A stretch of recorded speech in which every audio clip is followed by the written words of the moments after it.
Welcome to the Explainer. Today we're tackling a highly requested technical walkthrough, how to install the Anilili Anime App on Firestick and Android TV devices. If you've been searching for a dedicated anime interface that actually works well in your living room, you are in exactly the right place. We're going to break down the installation process, evaluate the software itself, and go over some crucial security protocols, all with an objective technical focus. Let's get right into it. Okay, here's our game plan for today's briefing. We'll start with an asset overview, move into the deployment protocol, do a capability assessment, and then wrap things up with risk management. Section 1. Asset Overview. Defining the Anilili application. Basically, Anilili is a free, open-source anime streaming app, but the real game changer here is that it's built specifically for the living room. Look, we all hate navigating clunky web browsers on our TVs, right? It's the worst. But this app is designed beautifully for remote control navigation. Plus, there's absolutely no account required to start watching, and it doesn't force you to install a separate, heavy media player. Instead, it pulls episodes from a rotating list of public anime servers and plays them right back in a super clean, native player on your device. Now, the way this software gets distributed is actually pretty wild.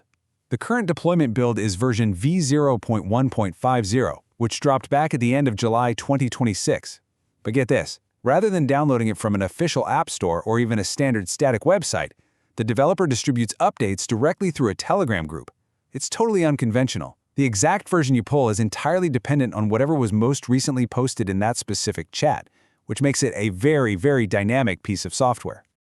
Moving right along to Section 2, the deployment protocol, where we'll cover installation via sideloading. All right, before we start punching in any codes, we need to do a little prep work with Downloader.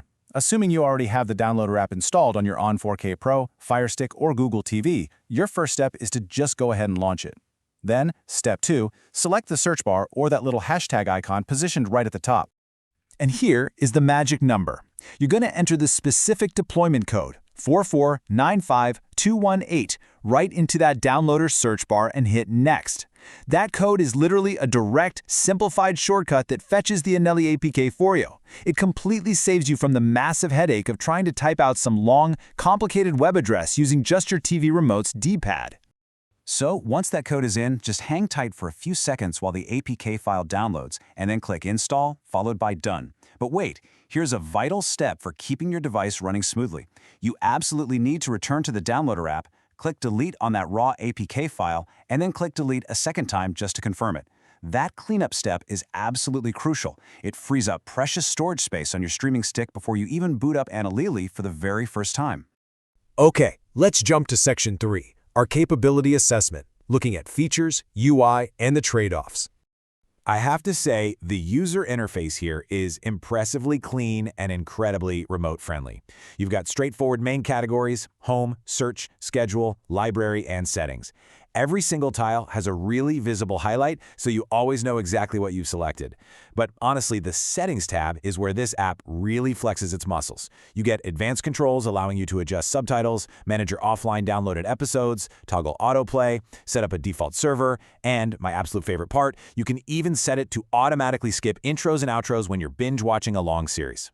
Of course, there are some objective trade-offs you have to consider here. On the pro side, the source code is entirely public on a GitHub repository, you get 0 ads while browsing or watching, and it syncs flawlessly with AniList and MyAnimeList to track your watch progress.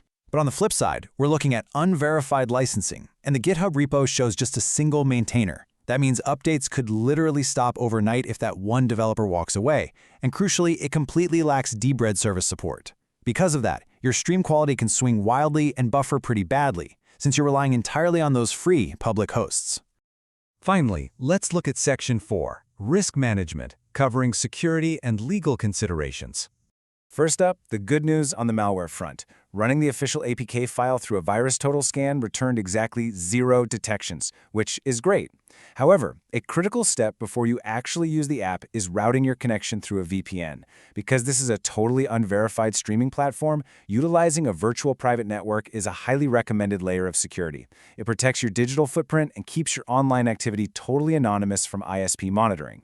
We also need to talk about compliance, and the source material from TroyPoint puts it incredibly plainly. To quote them directly, the end user is responsible for all content accessed through unverified apps. Basically, it is virtually impossible to definitively verify if third-party apps like Anilili actually hold the proper licensing for the media they aggregate. Because of that, the strict recommendation is to only access media that isn't protected by copyright, like public domain content, or to just stick to verified legal platforms like Crunchyroll if you need absolute reliability and compliance.